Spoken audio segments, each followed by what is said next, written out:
I just look like a founding father. Fitting for today's video. Have you ever thought to yourself why some people are so rich that they can afford a membership to country clubs or they golf on golf courses that have leveled out the entire natural terrain and take hundreds of gallons of water to sustain it when we have millions of people in the US without adequate drinking water? If you have, then you may have also asked yourself, what is the American dream? Why do some people love golfing so much? Well, I thought long and hard about the American dream because it applies not to me and not to my family. Is the American dream found through the accumulation of material objects? Is it gained from updating your crappy apartment to a full-blown mansion with a water slide in the backyard? Is it sitting in bed late at night thankful that your parents don't have to work 3 jobs just to get by, and instead you're very happy that your dad exploits all his workers so he can take month-long vacations in the Caribbean with you? Supposedly, it's the ideal that every US citizen has the equal opportunity to wealth, success, and prosperity through hard work and determination and initiative, but those are all synonymous. The very careful phrasing of this definition removes any blame or fault from the US government, subsequently saying that every citizen should have equal opportunity, but it's not their fault if they don't. The general understanding of the American dream is that if you have a strong work ethic and you're determined and you're willing to put in all the effort, success will be yours eventually. Essentially, the US is the land of equal opportunity regardless of class, wealth, race, whatever. Now, obviously, that's not true. You know, what with like systemic racism, classism, homophobia, xenophobia, the world basically hates you if you're not a white guy. And it's so sad that the American dream is such a widely accepted falsehood. It serves only to benefit white elites, but it's so popular because it's so appealing to people. It makes seemingly beneficial promises to marginalized groups who don't really know any better because they're comparing it to their social climate, their political climate. This ideal serves to attract vulnerable individuals to work in the US to meet the demand for labor, thus generating more profit for everyone else except the person who's working. So if you really think about it, the US isn't really a country, but it's an industry. And if you're in denial about that, the regurgitation of false rumors related to the American dream has a very long, depressing history.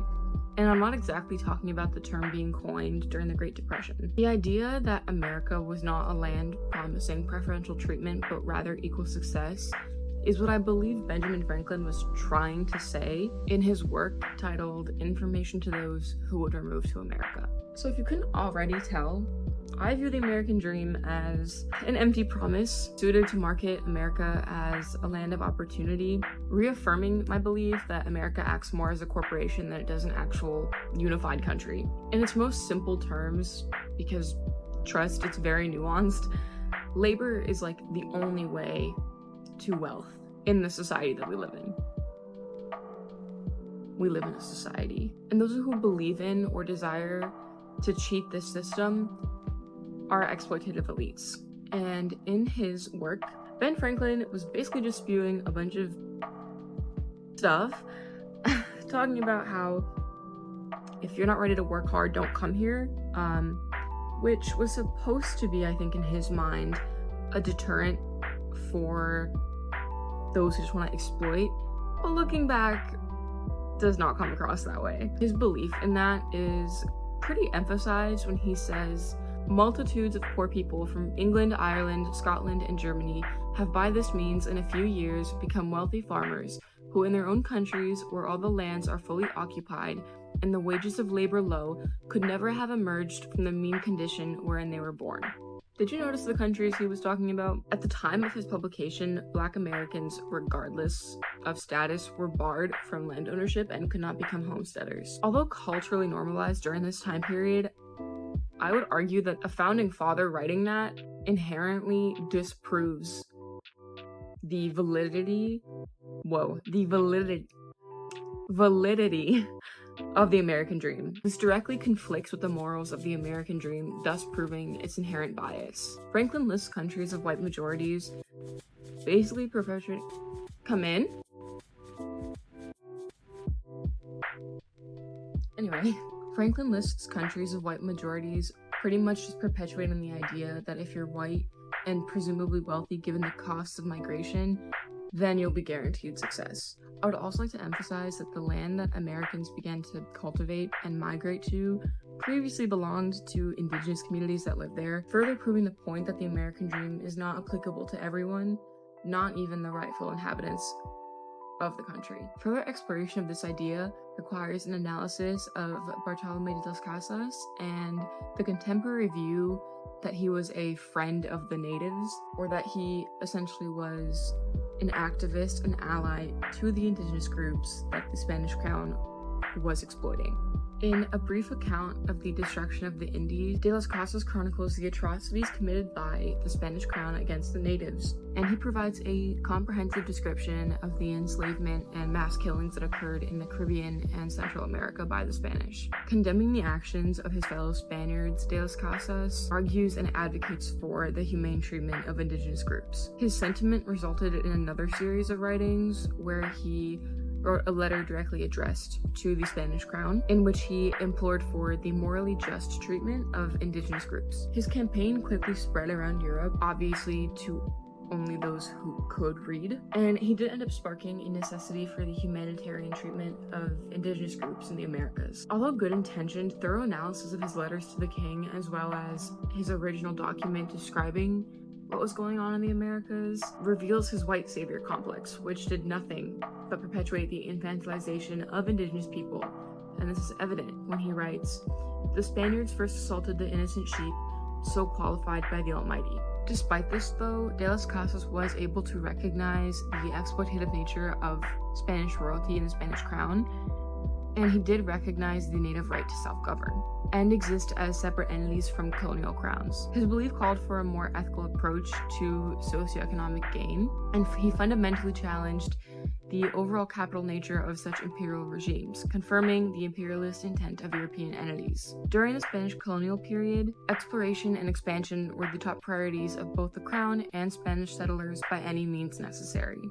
If this meant the expulsion or displacement of groups native to the lands that the crown desired, the crown would have no ethical dilemma doing so. This sentiment is not limited to Spanish authority, but extends to all political entities operating under capitalistic ethos. Built on greed-driven principles, the capitalist nature and structure of European and contemporary Western society has been created to benefit sociopolitical majorities while oppressing minority counterparts. Although the Valois debate, which was a debate between de las Casas and his opponent Juan Sepulveda, who asserted that certain conditions must warrant militaristic intervention against indigenous populations, does not directly demonstrate the pipeline from colonialism to contemporary capitalism, it does serve as a symptom of it. Colonialism, as well as capitalism, both hinge on the relationship between labor exploitation and the accumulation of wealth. The historical dynamics of economics in a colonial context are inherently intertwined with the development of capitalism, demonstrating the racist and exploitive nature of contemporary economic systems. The practices that supported and perpetuated Spanish and European colonialism are the same conditions that shaped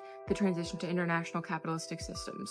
The broader historical and cultural contexts of the Valois debate and the divergent perspectives of indigenous treatment shed light on the economic foundations of capitalism and its relationship to colonialism. The invisible yet very visible workings of systemic racism are found in the Juan Sepulveda versus de las Casas debate and related writings and situations. The context in which they existed resulted in divergent perspectives that still operated under racism, similar to Benjamin Franklin's writing that I talked about before that is very long and very boring. Ben Franklin, acting under morally good intentions like de las Casas, really wasn't all that much of a good person. He was created under the context in which systemic racism was invisible yet visible, much like many of us today. For example, my university's old mascot used to be called that. A term that was meant to reflect our school colors. Yet the mascot was a real life person, Metawampe, who has actual living descendants, had a whole history, had a whole life, was born and who died. The university was gifted a statue of him. Didn't like it, but they didn't actually say that. And they put him in a corner of the school because they're not actually allowed to destroy or alter or get rid of a university gift. He was in this isolated, desolate corner for a while until the school finally switched the mascot, which is now the Minuteman. And they took him out of his little corner, and Sam the Minuteman, the new mascot, stands proudly in the campus center, staring directly at Metawampe. He, Metawampe, is both physically and metaphorically subordinate to Sam. If Sam is here, Metawampe is here, because there's a little hill, and Sam is kind of staring down at him, and although they were allies, it was like, it comes across as, I'll keep you in check. It comes across as, this white guy is in power, and yeah, they're friends, but he's still gonna keep a watchful eye on him. Which is crazy. It's so strange to me that a fictional character is more highly valued than a real-life person who suffered at the hands of the very people who erected this university, from a land grant, mind you, meaning that the university's construction was funded by the stealing of indigenous land out west during the westward expansion. The statue of Metawampe is still inscribed with the term, the legendary spirit of the, without literally any further explanation that the term was not intended to be used as a racial slur, but rather to reflect the school's color that is red. Regardless though, any person walking by that statue is gonna see that inscription and not know the history of it, because there is no sign explaining. There is nothing next to the statue to even clear up any possible confusion. And the subconscious notion that Metawampe is physically and symbolically lower than Sam. So any person walking by, like I said, would assume that the intent was harmful, or maybe they just wouldn't care. But the university can hide behind plausible deniability because all that information is public information, yet it's not really easily accessible. Is it actually posted anywhere on campus? No, because systemic racism runs so deep that the administration would rather not do the work to unravel its harmful past. The same system, which was obviously much worse during the 20th and 19th centuries, is what led Franklin to write what he did. He had the desire for only hardworking individuals to migrate to the US, hidden under the guise of supporting labor initiatives. Modern economy views labor as a commodity that is acquired and sold through the market, a concept very understood by Franklin. His interpretation of labor and labor supply is clear when he says, "Hence there is a continued demand for more artisans of all the necessity and useful kinds, to supply those cultivators of the earth with houses and with furniture and utensils of the grosser sorts which cannot so well be brought from Europe." Although he disfavors the elitist European desire to migrate to the US, I believe that he does recognize their capacity to exploit and hire laborers, thus expanding the economy and means of production. The constant demand for labor calls for a demand for more labor, creating an endless supply of production. Franklin utilizes the narrative of the American dream to appeal to craftsmen and other laborers. He spews the false promises that if such laborers migrate to the US, they will both assist in the economy and equally benefit. Information to those who would remove to America is an endless regurgitation of bourgeois propaganda not too dissimilar from the purpose of the American dream. Franklin attempts to negate the rumors of an extravagant United States, yet his constant reiteration of the US as a humble land creates more falsehood. The idea that America is a land of humility and endless opportunities is attractive to poor and marginalized communities. In hopes of changing their lives, they migrate to the US under the assumption that it's a country built for them. This narrative literally works directly against them. The idea that America is a humble land with endless work opportunity is attractive to poor and marginalized groups looking to escape political turmoil, economic downfalls, what have you, in their respective countries. I don't believe that Franklin intended to spread that narrative or that he wrote what he did with like a sinister smile, but as a wealthy white man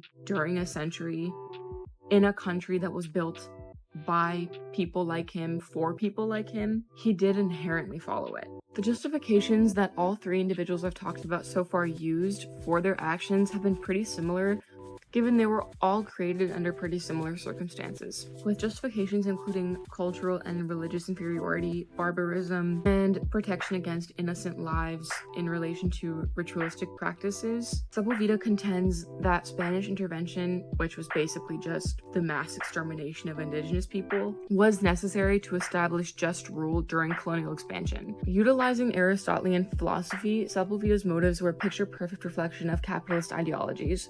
Capitalism requires exploitative ethos to benefit the economic majority. His regurgitation of racist and ignorant beliefs, as well as his portrayal of indigenous people's naivety and inferiority, furthered the Spanish crown's ascension into power. De las Casas is essentially depicted as a white savior in our textbooks. Ushering in a new sentiment of freedom and emancipation, De las Casas returned to Hispaniola in 1512 as the first ordained priest of the Americas. Jump scare. Hi, I'm editing.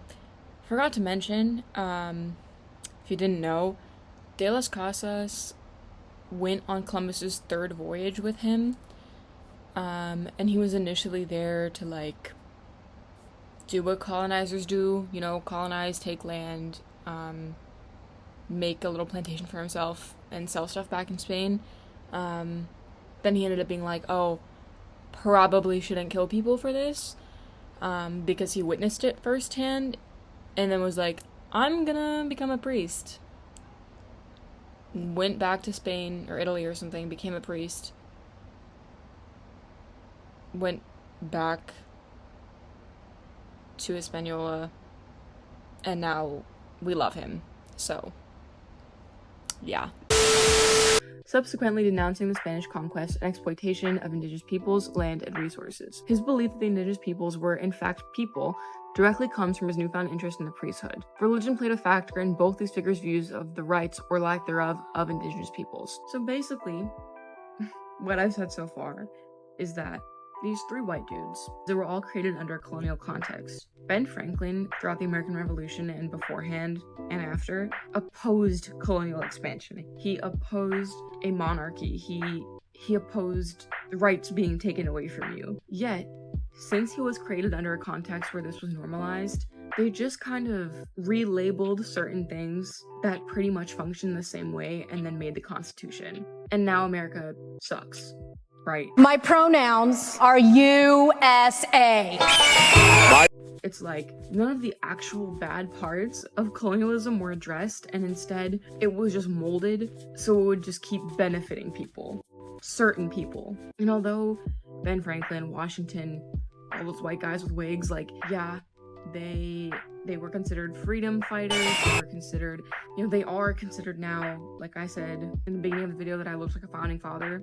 They're considered founding fathers because they founded the foundations of what is now America. But did they ever actually think? Did they ever actually consider other people's use of the land? Other people working there not just to survive, but working because they like to work? You know what I mean? And yeah, you can call that, communist propaganda.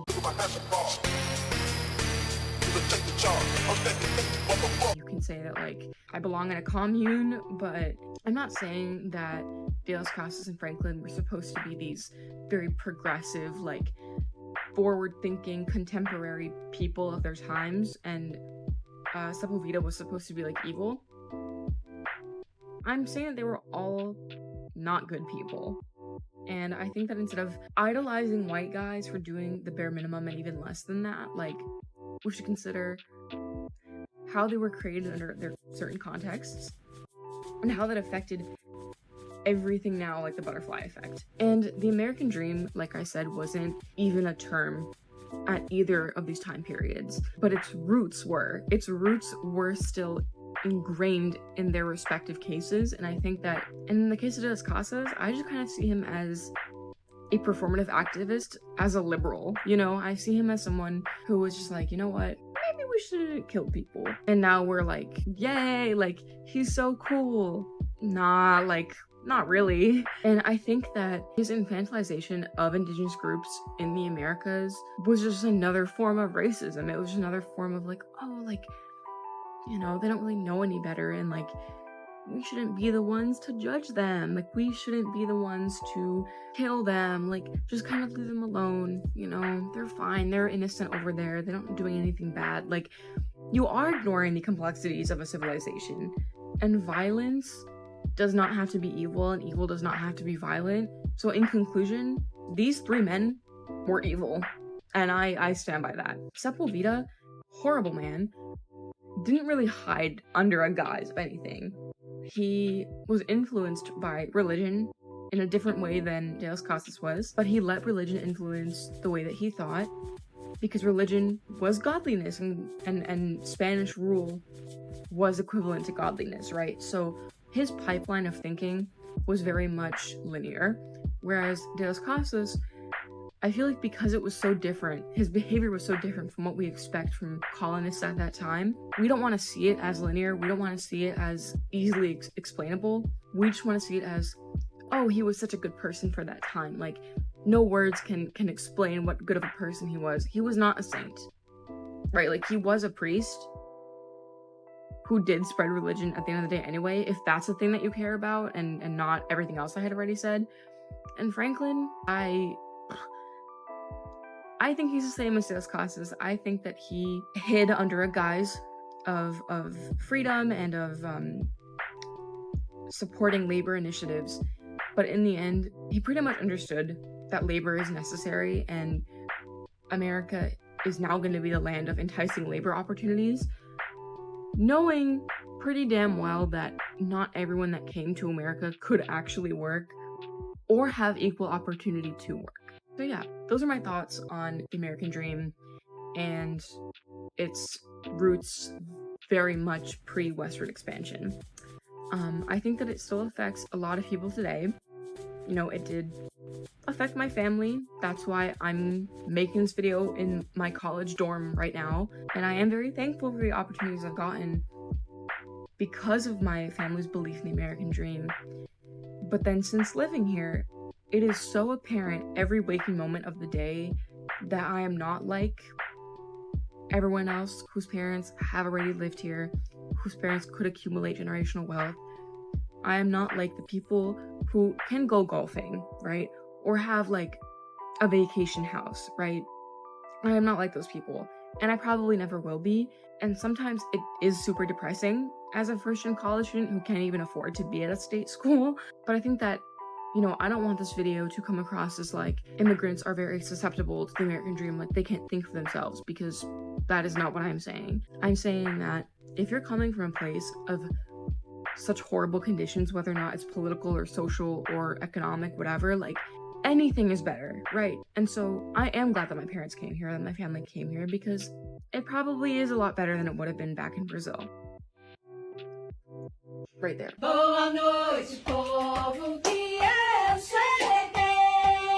But I am saying that now looking back, they do rethink some things, and they think, you know, all I do is work and work and work, and it just kind of seems like nothing comes out of it. So this is a pretty depressing video, because honestly, no matter how much you work, America is just not really built for anyone to succeed or be rich unless you're a certain type of person with a certain type of family.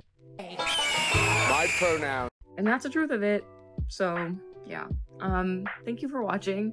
Sorry for the very depressing tone. And one day I would love to talk about why I hate golf so much.